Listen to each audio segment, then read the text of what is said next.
Nakatagdang maganap ngayong December 26, 2025 ang pinakaabangang official weigh-in para sa paghaharap ng pambato ng Pilipinas na si John Ariel Cuadradas Casimero at ang Hapon na si Tom Mizukoshi.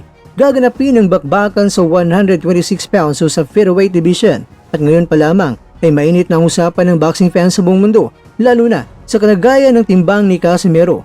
Kilalang kilala si Casimero sa kanyang exclusive power at nagkamamanghang estilo ng pakipaglaban, ngunit hindi may tatanggi ang isyu sa timbang ay naging bagay ng kanyang karera dahil dito, lahat ng mga mata ay nakatutok ngayon sa Cuadradas kung makakaya ba niya na maabot ng required 126 pound limit nang walang aberya.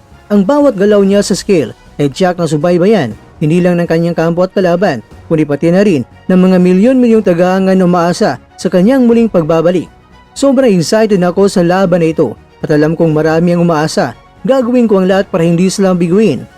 Payag ni Casimero sa isang pre-weigh-in interview para sa boxing fans. Ang muling pagbabalik ni John Ariel Casimero sa ring ay isang malaking balita matapos ang ilang kontrobersiya at ang kanyang laban kay Mizukoshi ay nagbibigay ng bagong pag-asa at excitement ng Philippine boxing. Ang tanong na bumabagabag sa isipan ng marami ay ganito: kaya bang makapagiganti si Casimero sa laing tumalo sa kanya sa nakaraan niyang laban?